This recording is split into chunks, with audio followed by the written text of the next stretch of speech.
Kedua, orang Sunda suku terkecil yang murtad, target mereka di sana. Makanya mereka incar apa? Sukabumi, Cianjur, Ciamis. Saya sampai Sukabumi Selatan, Pak. Sudah berdiri sekarang Lembah Karmel, pusat Katolik terbesar di Asia. Saya sudah masuk itu. Masuk di stop.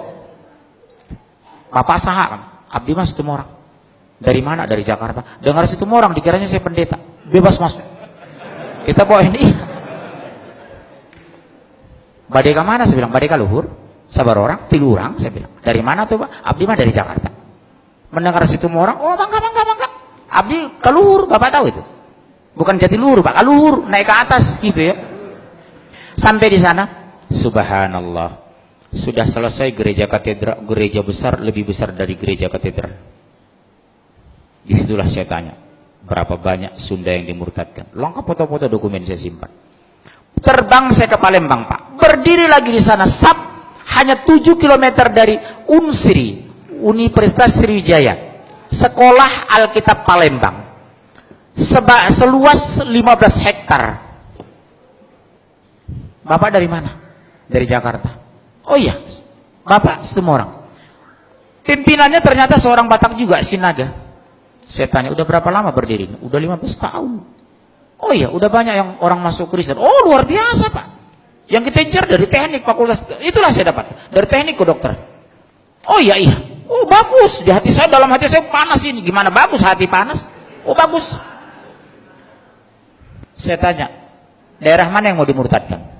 Kami memfokus di 4 provinsi. Lampung, Jambi, Sumsel, Bengkulu. Sudah berhasil. Bengkulu Utara sudah satu desa masuk Kristen. Saya ketemu alhamdulillah tokoh Bengkulu di Jakarta. Saya ngomong serius, Pak tolong ya Pak hati-hati. Bengkulu salah satu daerah yang akan dimurtadkan di Sumatera sebagian selatan, Sumbaksel. Luar biasa Pak. Lihat yang di Jawa Barat itu, Danu Khalil Winata, pendeta Danu Khalil Winata, pendeta Muhammad Solehin, pendeta Luqman Sardi, pendeta Lisa Odah.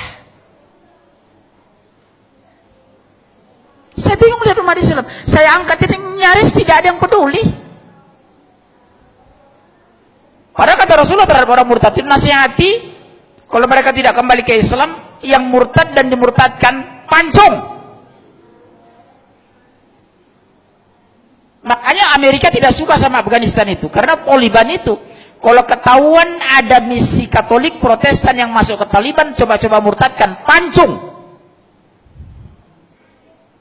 Bapak tahu enggak? Saya sendiri yang melaporkan ke Komisi Hukum, Komisi 3 Hukumnya, DPR. Kapolri Sutanto, Presiden, Wakil Presiden, Menko Polhukam. Saya antar sendiri itu waktu itu. Ini ancaman terbesar bagi NKRI. Kenapa? Mereka sudah berani membangun pusat Kristen di mayoritas Muslim terbesar di Indonesia, Jawa Barat. Kalau melihat orang baca Kristen, saya nggak terlalu pusing. Tapi kalau mendengar bahasa Sunda ke gereja, badeka mana teteh? Badeka gereja, teteh mah Kristen. Sakit itu di sini Pak. Ini persoalan agama. Tapi abdi bingung, orang mah sadarnya cicing wae di ditu. Cicing Pak, cicing wae. Hati-hati loh Bapak orang Jawa Barat di sini.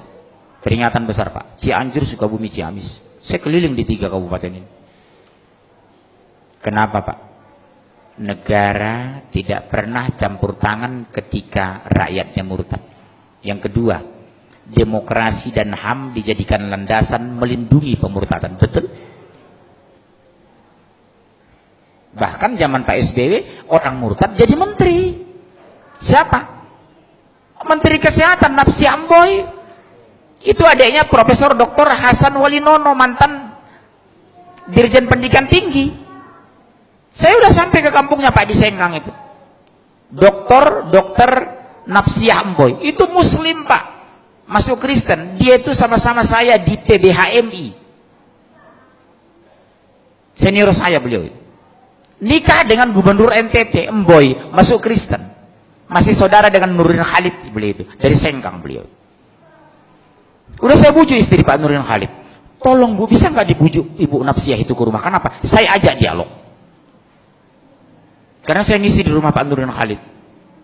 Sampai sekarang belum ada realisasi. Sama dengan Asmiranda. Sudah saya bujuk keluarganya. Bu, bisa nggak dibujuk Asmiranda datang lagi ke Jakarta? Saya nanti bantu dia ruqyah. Termasuk Luman Sardi itu. Bisa insya Allah, Pak. Pertanyaan kan sederhana. Kenapa Anda masuk Kristen? Karena Yesus. Siapa Yesus dalam pandang Anda? Sebagai Tuhan. Tolong tunjukkan di Injil mana dalil Tuhan Yesus sebagai Tuhan. Saya bawa Injil aja. Ini saya punya Injil. Silakan baca. Tidak ada satupun pernah Yesus mengaku sebagai Tuhan. Tidak pernah Yesus minta disembah sebagai Tuhan. Bunda Maria yang terdekat kepadanya tidak pernah menyembahnya. Terus mana landasan Anda menyembah Yesus? Bapak punya doktrin ini loh sama anak. Bapak tahu perumahan Bougainville ini? Salah satu anak jamaah pengurus masjid murtad itu. Bapak tahu Masjid Raya Pulau Asam?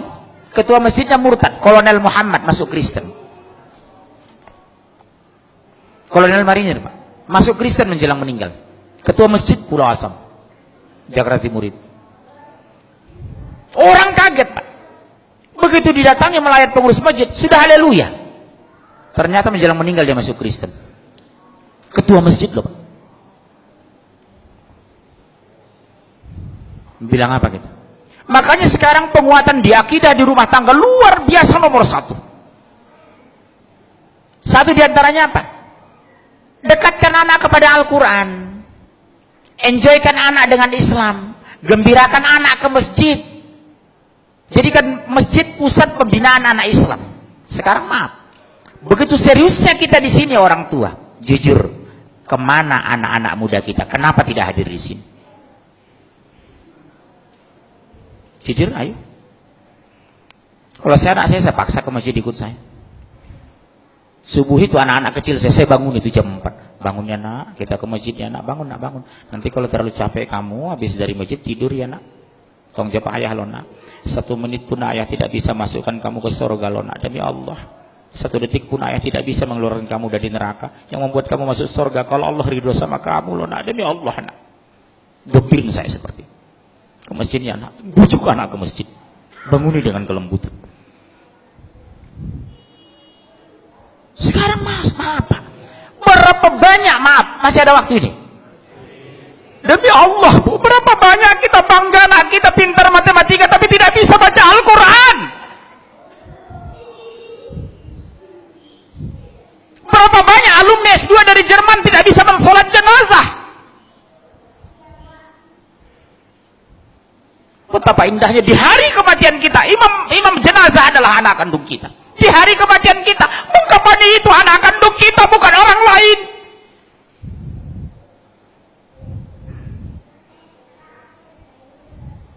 Saya pergoki Pak, demi Allah, jamaah saya 9 sekeluarga, semua orang kaya, 5 laki-laki 4 perempuan. Di hari kematiannya sibuk nelpon saya, tolong Ustadz carikan yang memandikan ibu kami. Subhanallah. Betapa sakitnya hati seorang ayah di hari kematiannya, anak menjadi penonton. Betapa indahnya hati seorang ayah di hari kematiannya, membuka busananya anak kandungnya, memandikan anak kandungnya, imam jenazah anak kandungnya. Makanya kata Rasulullah, orang yang paling berhak terhadap jenazah adalah ahli warisnya, saudara senasabnya. Sab pertama anak dan mantu kita. Sab kedua saudara sepupu kita, sab ketiga tetangga kita, sab keempat teman kerja. Jangan kita merapat ke depan yang bukan hubungan darah dengan jenazah. Makanya saya kalau masuk jenazah ke masjid, Pak Muncir imam, no, ada anak kandung nggak? Maaf ya Pak, nggak ada. Saudara kandung ada nggak? Sepupunya nggak? Dia lebih berkewajiban dari saya Pak, bukan saya nggak mau jadi imam jenazah.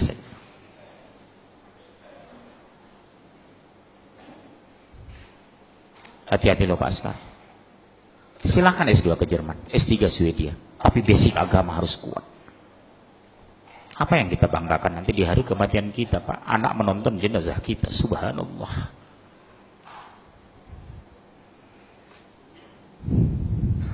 Di dunia saja sudah dipermalukan, apalagi di akhirat.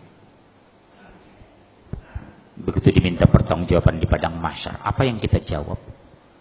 Anak tidak bisa Al-Quran, sholat banyak tinggal. Hampir di semua pengajian yang melibatkan anak-anak, saya tanya jujur, nak, Kelas berapa nak? Seperti kemarin. Kelas berapa nak? Kelas 3 SMA Pak. Subuh tadi? Enggak Pak. Bisa ibu kandungnya demi Allah senyum Pak. Bukan malu, bukan nunduk. Mana ibu kamu? Itu Pak. Senyum ibunya. Allahu Akbar. Enggak subuh dah? Enggak Pak. Sering tinggal sholat? Sering. Sholat apa? Subuh dengan Isya. Isya kecapean, subuh kesiangan. Ibunya santai Pak. Maaf ya Pak, demi Allah. Tolong kita koreksi istri kita di rumah pulang nanti, tolong kita koreksi. Bagaimana Allah membela kita? Allah biarkan akidah terluntar. Tauhid belum lurus, baca Al-Quran nggak bisa, sholat tidak tepat waktu. Mau bagaimana Allah mau menjaga kita? Makanya ittaqullah haqqa tuqatih.